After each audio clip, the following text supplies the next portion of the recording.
नमस्कार मित्रों, मैं अखिलेश नेमा आज लेखांकन सीरीज में लेकर आया हूँ गैर लाभकारी संस्थाओं के वित्तीय विवरण। आइए प्रारंभ करते हैं। सबसे पहले हम ये जानेंगे कि गैर व्यापारिक संस्थाएं वित्तीय विवरण क्यों तैयार करती हैं, अर्थात वे वित्तीय विवरण से कौन कौन सी जानकारियाँ प्राप्त करना चाहती हैं। तो गैर व्यापारिक संस्थाएं, जिन्हें हम अलाभकारी संगठन भी कहते हैं, ये रोकड़ शेष, कुल आय, कुल व्यय, आधिक्य या कमी और आर्थिक स्थिति की जानकारी प्राप्त करने के लिए वित्तीय विवरण तैयार करती हैं। वित्तीय विवरण वे विवरण होते हैं जो एक वार्षिक अवधि में संस्थाओं द्वारा तैयार किए जाते हैं। आइए हम जानेंगे कि कुल आय की जानकारी के लिए वो क्या जानना चाहती हैं। तो कुल आय की जानकारी के लिए वो यह जानना चाहती हैं कि उनको किन किन स्रोतों से कितनी कितनी धनराशि प्राप्त हुई है। व्यय की जानकारी के लिए वो ये जानना चाहती हैं कि किन किन मदों पर कितनी कितनी धनराशि व्यय की गई है। इस प्रकार आय और व्यय दोनों पक्षों के योग के आधार पर वो संस्था को होने वाली कमी या आधिक्य की जानकारी प्राप्त करना चाहती हैं, और संपत्तियों और दायित्वों की स्थिति कैसी है यह वो आर्थिक स्थिति के अंतर्गत जानना चाहती हैं। तो आइए हम देखें कि रोकड़ शेष की जानकारी के लिए, आधिक्य या कमी की जानकारी के लिए और आर्थिक स्थिति की जानकारी के लिए जो विवरण तैयार किए जाते हैं, उन वित्तीय विवरणों में सबसे पहला प्राप्ति और भुगतान खाता बनाया जाता है। प्राप्ति और भुगतान खाते के द्वारा रोकड़ शेष की जानकारी होती है। दूसरा आय व्यय खाता बनाया जाता है आधिक्य या कमी की जानकारी के लिए। और तीसरा है आर्थिक स्थिति की जानकारी के लिए स्थिति विवरण या चिट्ठा तैयार किया जाता है। इन वित्तीय विवरणों को समझने के पूर्व हमें यह समझना होगा कि आय एवं व्यय की कौन कौन सी प्रमुख मदें हैं जिनका विवरण या जिनका उल्लेख गैर व्यापारिक संस्थाएं वित्तीय विवरणों में देती हैं। तो आइए आय के साधनों में, सोर्स ऑफ इनकम में, हम सबसे पहले देखते हैं प्रवेश शुल्क, चंदा, दान, सहायता, सदस्यता शुल्क, आजीवन सदस्यता शुल्क, विनियोग से आय, समर्पित निधि, अन्य आय, पुरानी संपत्तियों से बिक्री, इसके अंतर्गत पुराने अखबारों या पत्रिकाओं की बिक्री, खेलकूद सामग्री की बिक्री। आइए इन्हें हम थोड़ा समझते हैं। सबसे पहले आय के साधनों में नंबर 1 प्रवेश शुल्क। जो शुल्क संस्था का सदस्य बनने के लिए दिया जाता है वह प्रवेश शुल्क होता है। जैसे स्कूल कॉलेज में नामांकन कराते समय जो राशि नामांकन के लिए दी जाती है उसे प्रवेश शुल्क कहा जाता है। दूसरा आता है चंदा। चंदा भी एक प्रकार का सदस्यता शुल्क है। इसका भुगतान सदस्य द्वारा वार्षिक आधार पर किया जाता है। यह आयगत प्राप्ति होती है। तीसरा दान।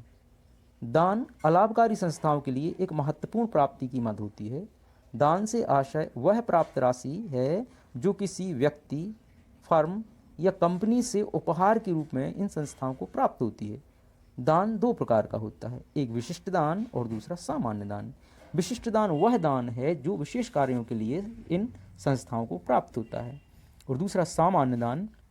सामान्य दान वह दान है जो इन संस्थाओं को सामान्य कार्यों को पूरा करने के लिए एवं दैनिक आवश्यकताओं की पूर्ति के लिए प्राप्त होता है, वह सामान्य दान होता है।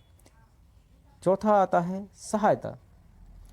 संस्थाओं को अर्थ प्रबंधन के लिए सरकार से जो अनुदान नियमित रूप से प्राप्त होता है उसे सहायता कहते हैं। सदस्यता शुल्क। संस्था के सदस्यों के द्वारा जो शुल्क दिया जाता है वह सदस्यता शुल्क होता है। आजीवन सदस्यता शुल्क। छठा, आजीवन सदस्यता शुल्क क्या है? अलाभकारी संस्थाओं को कुछ सदस्यों से एक बार शुल्क प्राप्त होता है सदस्यता के रूप में, वह आजीवन सदस्यता शुल्क कहलाता है। इस एक बार शुल्क देने पर वो जीवन भर के लिए उस संस्था के सदस्य बन जाते हैं। अलाभकारी संस्थाओं को प्राप्त होने वाली जो आजीवन सदस्यता शुल्क की राशि है वो पूंजीगत होती है। तो आजीवन सदस्यता शुल्क की जो राशि है वो पूंजीगत होती है। 7वां विनियोग से आय। अलाभकारी संस्थाएं अपने धन को जब कहीं विनियोग करती हैं, जैसे उन्होंने बैंक में धनराशि जमा कर दी या किसी कंपनी में इन्वेस्ट कर दिया, तो इससे उन्हें जो आय प्राप्त होगी वो विनियोग से आय कहलाएगी। जैसे मान लीजिए किसी कंपनी में इन संस्थाओं के द्वारा जो विनियोग किया गया है या उन्होंने जो जैसे अंश खरीदे हैं, तो अंशों पर उन्हें जो लाभांश प्राप्त होगा वह विनियोग से आय होगी। यदि उन्होंने उस कंपनी के डिबेंचर खरीदे हैं, ऋणपत्र खरीदे हैं, तो उससे जो उन्हें ब्याज प्राप्त होगा वह विनियोग से आय कहलाएगी। तो विनियोग से आय इन संस्थाओं के लिए आय का एक साधन है। 8वां आता है समर्पित निधि। समर्पित निधि क्या है? जब कोई बड़ी राशि किसी संस्था को कोई संपत्ति खरीदने के लिए प्राप्त होती है तो उसे समर्पित निधि कहते हैं। यह पूंजीगत प्राप्ति होती है। अन्य आय। इन संस्थाओं को पुरानी संपत्तियों से बिक्री से होने वाली आय, पुराने अखबारों या पत्रिकाओं की बिक्री से होने वाली आय, खेलकूद सामग्रियों की बिक्री से होने वाली आय के साधनों के अंतर्गत इनका लेखा किया जाता है। आइए अब हम इनके व्यय की मदें समझें। व्यय की मदों में पहला वेतन, दूसरा मजदूरी, तीसरा बिजली व्यय, चौथा किराया, 5वां अखबार, 6ठा खेल कूद के व्यय, 7वां स्टेशनरी व छपाई, 8वां डाक व्यय, तार एवं टेलीफोन, नंबर 9 मरम्मत व्यय और 10वां अन्य कोई व्यय। तो मित्रों, आज का यह वीडियो आपको समझ में आया होगा। अब मैं आपको परीक्षा उपयोगी कुछ महत्वपूर्ण प्रश्न बता रहा हूँ। जैसे नंबर 1, अलाभकारी संस्थाएं कौन कौन से वित्तीय विवरण तैयार करती हैं। दूसरा, अलाभकारी संगठनों की आय के स्रोत लिखिए, बहुत महत्वपूर्ण प्रश्न है। और नंबर 3, गैर व्यापारिक संस्थाओं की व्यय की मदें लिखिए।